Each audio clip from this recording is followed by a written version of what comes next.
Caros irmãos, queridas irmãs, neste terceiro domingo do tempo comum, nós escutamos o relato de São Marcos, da vocação dos primeiros discípulos. No domingo passado, nós escutamos o próprio São João contando como foi o seu primeiro encontro pessoal com Jesus. Ele, Santo André, São Pedro, como eles tiveram a sua primeira experiência com Jesus, seu encontro pessoal com Ele, permaneceram com Ele, estiveram com Ele, e agora Jesus lhes faz esse convite. Se nós lêssemos apenas o Evangelho de São Marcos, sem considerarmos o que nós escutamos no Evangelho de São João na semana passada, nós pensaríamos que Jesus aparece, chama esses 4 para segui-lo, para serem seus discípulos, e eles deixam tudo para segui-lo, mas sem saberem muito bem quem ele era. Mas não é esse o caso, eles conheciam Jesus, eles já estavam admirados. Até Santo André tinha falado para São Pedro: encontramos o Messias, e leva seu irmão Simão até Jesus. Então eles já estavam envolvidos, já estavam conhecendo Jesus e se sentem honrados com aquele convite.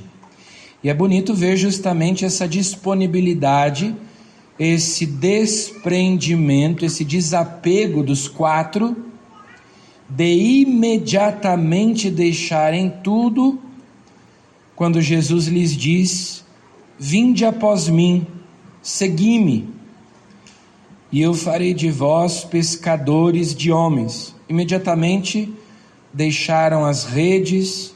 Tiago e João deixaram seu pai Zebedeu na barca com os empregados e partiram seguindo Jesus. Santo Tomás de Aquino diz que essa disponibilidade para fazer a vontade de Deus, essa disposição firme de obedecer a Deus, de fazer o que Ele manda imediatamente, se chama devoção. Ter devoção, ser uma pessoa devota, é ser uma pessoa disponível para Deus, é ter essa disponibilidade, essa disposição de imediatamente, sem titubear, sem calcular muito, fazer logo o que Deus manda. Isso é devoção, é o que eles fazem, tocados pela palavra de Jesus, podemos dizer assim, entusiasmados, empolgados. Eles estavam com o coração inclinado para fazer aquilo que Jesus mandava, e desapegados, porque eles tinham ouvido aquela pregação de Jesus, que aparece logo no começo do Evangelho de hoje.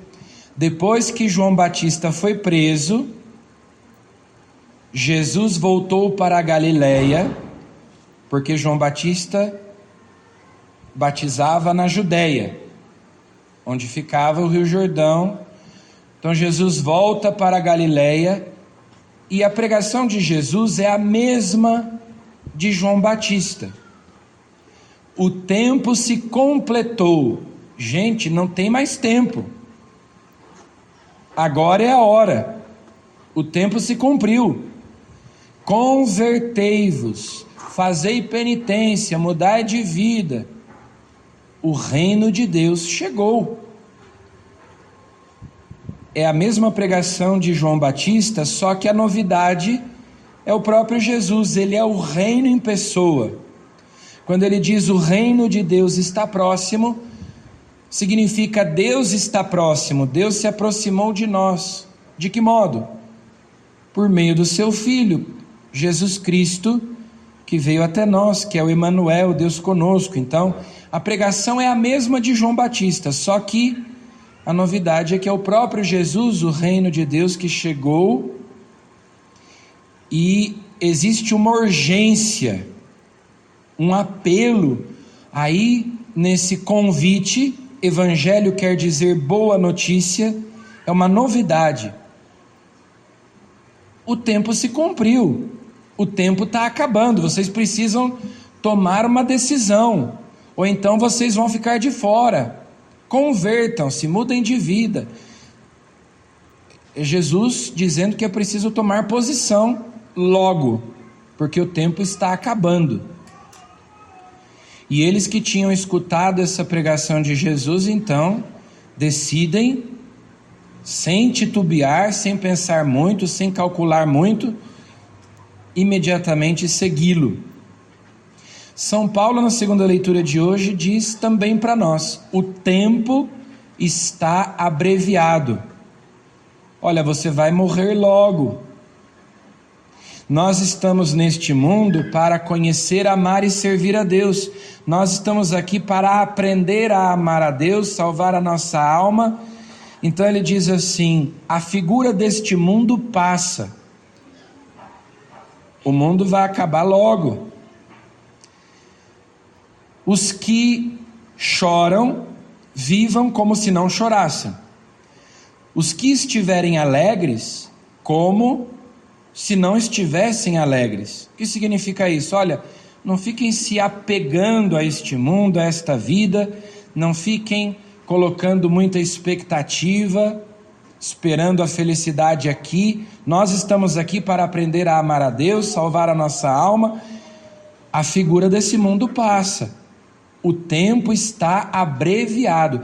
Então, tanto São Paulo na segunda leitura, quanto Jesus aí no Evangelho, tem esse apelo urgente de conversão, de mudança de vida, de tomada de posição. Olha, nós temos que tomar uma decisão. O nosso tempo está acabando. Esse mundo vai passar. E nós estamos aqui, temos que aproveitar o tempo que Deus nos dá para conquistar o céu, né? E justamente porque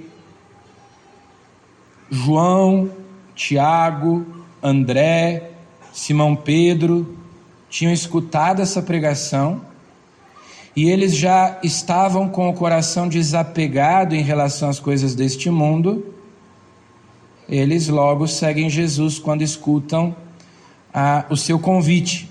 Na primeira leitura de hoje nós temos o contrário disso. Também há um apelo à conversão, né? Deus manda o profeta Jonas ir a Nínive, que era uma cidade pagã. Os ninivitas eram pagãos, era a capital da Assíria. Eles não eram judeus, eles não conheciam a palavra de Deus lá do Antigo Testamento, eles adoravam falsos deuses e tudo. E Deus manda Jonas ir lá e dizer para eles: se convertam, vocês têm 40 dias só. Se dentro de 40 dias vocês não fizerem penitência, Deus vai destruir a cidade. E eles se convertem. É a mesma perspectiva. O tempo se cumpriu, o tempo se completou, o tempo está abreviado, mudem de vida logo. Mas o curioso na primeira leitura de hoje é justamente a figura do profeta Jonas, que é um profeta bastante controvertido, porque Jonas não queria ser profeta. Quando Deus chama Jonas, ele não quer fazer o que Deus está mandando, é o contrário dos discípulos do Evangelho. Falta justamente a devoção. Então ele tenta fugir de todos os modos de Deus, não quer, mas Deus insiste, e ele vai a contragosto, de má vontade, como o Papa Bento XVI disse no dia da sua eleição, né? Deus sabe trabalhar com instrumentos insuficientes. Então, embora o profeta Jonas fosse um profeta assim, que não tinha essa devoção toda, que foi de má vontade, meio que esperneando, tentando fugir de Deus, mas ele é surpreendido pelo fato de que os ninivitas se convertem, fazem penitência. se arrependem e Deus desiste de destruir a cidade. E qual é a atitude do profeta Jonas? Ele fica inconformado, ele se revolta contra Deus, fica indignado. O Senhor me tira, porque o Jonas queria ver o circo pegar fogo, né? Onde já se viu. O profeta, se ele manda o povo se converter, ele espera o quê? Que o povo se converta. Mas Jonas não, ele esperava que Deus mandasse fogo mesmo do céu e destruísse tudo. Aí o Senhor me faz sair de lá, eu não queria, o Senhor me obriga a vir aqui, e agora o Senhor prometeu um show pirotécnico, né?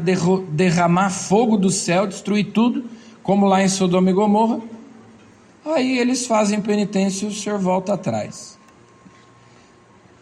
Então Jonas é essa figura um pouco controversa, né? O profeta que não queria ser profeta, que pode ser um pouco também o nosso modo de ser, né?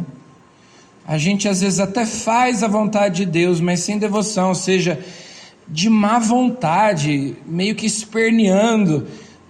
Tem que ir à missa, então vamos, né? É obrigação, é dever, é mandamento, porque se não for é pecado. Mas vamos fazer porque tem que fazer. Tem que rezar o terço, vamos rezar logo para acabar logo e poder fazer outras coisas. Sem gosto, sem entusiasmo, sem paixão pelas coisas de Deus. Então Santo Tomás nos diz, isso é a devoção. Uma pessoa devota é aquela que faz de bom grado, que está já inclinada a fazer aquilo que Deus manda logo, sem ficar resmungando, sem ficar esperneando, porque está desembaraçado das coisas do mundo, porque sabe que o tempo é pouco, e eu tenho que aproveitar o tempo que Deus me dá nesse mundo para juntar um tesouro no céu. É alguém que já não espera muito dessa vida, já não espera muito do mundo. Os que choram, vivam como se não chorassem. Os que se alegram, como se não se alegrassem. Os que usam do mundo como se dele não estivessem gozando. Os que fazem compras como se não possuíssem coisa alguma, porque não esperam nada deste mundo, desta vida, mas esperam só em Deus. Então vamos pedir a Jesus, neste terceiro domingo do tempo comum, que nós tenhamos a devoção dos apóstolos, dos discípulos, para nós imediatamente acolhermos a vontade de Deus quando ela se manifesta, acolhermos a palavra de Deus e fazermos aquilo que Ele nos manda logo, de bom grado, com boa vontade, com disposição, com grandeza de alma, com generosidade e não de modo mesquinho, né? Que o Senhor nos conceda essa devoção dos santos apóstolos. Amém.